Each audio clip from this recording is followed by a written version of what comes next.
An estimated 10 million Americans have gone vegan, cutting out meat, dairy, meat byproducts, all just completely out of their diet. Even Oprah's trying it, but can changing what you eat actually change your carbon footprint? Arlena Cho is here with more. What do you think? Are you going to do it? Well, maybe. We'll have to see. The food is quite good, actually. You know, some believe changing your diet actually has more of an impact than changing your car on the environment. You know, we've all heard about flying less, driving less to reduce your carbon footprint, but going vegan? Some say eating a plants-only diet is earth-friendly, but does vegan food taste any good? We went for a taste test. When Oprah announced her 21-day body cleanse, no caffeine, alcohol, or animal products, she wondered, what is left? Apparently quite a lot. Oprah's a convert, saying on her blog, I never imagined meatless meals could be so satisfying. I think vegan food gets a bad rap, definitely. Why? Just because of over the years, it's been known as bland and, you know, granola and tofu and kind of hippie. Brooklyn's chef Mateo is a vegan chef, meaning no dairy, meat, or any animal products. But this food is anything but earthy crunchy, like cashew cheese ravioli. The pasta is made from thinly sliced turnips. It has a cheese flavor, but it's actually made from ground nuts. Yes. It's so good. But is it really good for the planet? You can feed more people with a vegetarian-based diet than you can with a standard diet. Recent studies say eating a plants-only diet produces far fewer greenhouse gases than an animal-based diet, shrinking one's so-called carbon footprint. Dr. Gidon Eshel co-authored one study for the University of Chicago. If you only eat plants, your footprint drops by 1.5 tons of CO2 per person per year. The USDA says the average American eats more than 117 pounds of red meat every year. Eshel says eliminating meat is better for the environment than switching from a Toyota Camry to a hybrid Prius. That's because producing food from cows creates more carbon monoxide and methane gas. Eshel compared two dishes with a similar calorie count, a 6-ounce steak and a plate of veggie stir-fry. He found the production of just one steak creates 24 times the amount of greenhouse gases as the vegan meal. But if you're still skeptical, how about this? Chef Mateo's chocolate peanut torte with strawberry and vanilla coconut cream.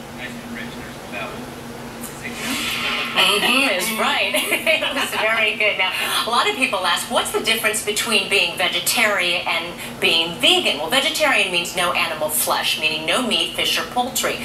Vegan is a bit more strict, no animal products or byproducts. So add to the list things like dairy and eggs. It's really tough to do. You know, you have to be diligent about it. Researchers say, though, you don't have to go entirely vegan to be green, Kira. They say even cutting back from 2 hamburgers, say, to 1 a week can make a difference on the environment. Shouldn't be so difficult. Yeah. All right. Well, there's a lot of people actually doing this. Joining us now, hip-hop mogul and vegan, Russell Simmons. He's also the author of Do You? 12 Laws to Access the Power in You to Achieve Happiness and Success. And he was telling me Oprah helped him with that title, so that's why the book's been doing so well. That with the content. Good to see you. So why do you do it? Well, just to cause less harm. And one of the things that we do know, and the UN reports that a vegan diet is, or the consumption of animals causes more harm to the environment than all the forms of transportation put together. That's what we're talking about, the environment. That's right. One thing. And of course, I don't think when they said dominion over the animals, they meant the abuse of 10 billion farm animals every year, which is what we do here in America. So it's just a nice statement. I feel better. My friends report to me that over the last 15 years, I look better. You know, so it's a big change for me, and it's you more clarity. And I think that all of us want to be more clear, want to look younger, want to feel better, and want to be a greater contributor to good on the planet. Well, you're doing that in so many ways, and just being a vegan is one part of your book. And I wanted to just talk about that for a minute because it's a side of you that I think is extremely endearing and unique. And you had signed this rapper, Jinxta Juvie, to Def Jam. And I know what an inspiration he was to you. He was, shot a number of times. He saw his friends die.